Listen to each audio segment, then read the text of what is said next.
कैसे पता चलेगा, और क्या हमें कभी मोक्ष होगा? हम इस बात को पता लगाने में क्यों व्यर्थ का समय गंवाएं? हम क्यों न उस मार्ग पर चलें जो मार्ग हमारे पूर्वजों ने सच्चा बताया है? हम क्यों प्रयास करें कि एक खेत में फसल आएगी या नहीं आएगी? हमारे लिए जो कहा गया है, इस समय ऐसी मिट्टी में इस प्रकार का बीज वो फल जो होगा देखा जाएगा। कर्म किए जा, फल की चिंता मत कर रहे इंसान। इस चीज में यदि तुम पड़ जाओगे तो तुम वर्तमान में कुछ भी नहीं कर पाओगे, क्योंकि सब कुछ जहां हमें जाना है वो सब कुछ अदृश्य है।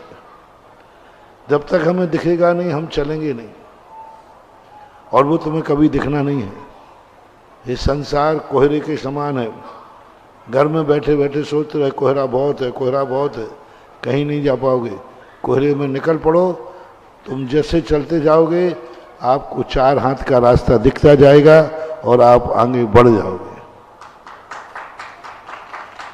बहुत बढ़ जाओ। बाकी कोहरे में तो दूर से देखोगे तो अंधेरा छाया हुआ रहता है।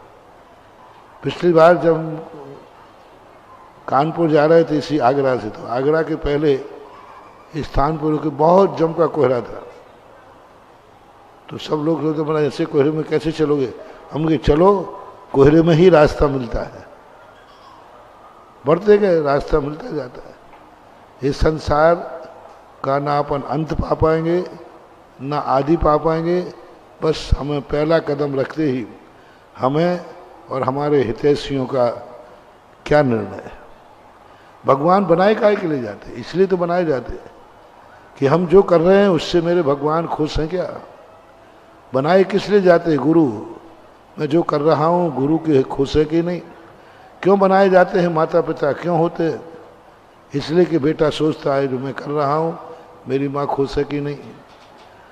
और यदि तुम्हें खुशी है और तुम्हारे गार्जियन को खुशी है, आप मत मंजिल के संबंध में पड़ो, तुम तो बढ़े जाओ, मंजिल आएगी ही आएगी।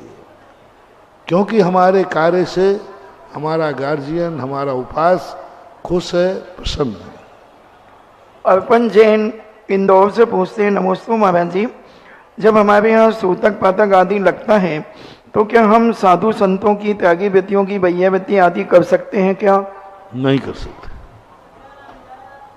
अलका जैन दिल्ली से पूछती हैं, नमस्ते महाराज जी, जब रक्षाबंधन की कथा में जब चारों मंत्री को सुसागर महाराज पर प्रहार करते समय देवताओं द्वारा कीलित कर दिया गया था, तब राजा द्वारा उन्हें मृत्यु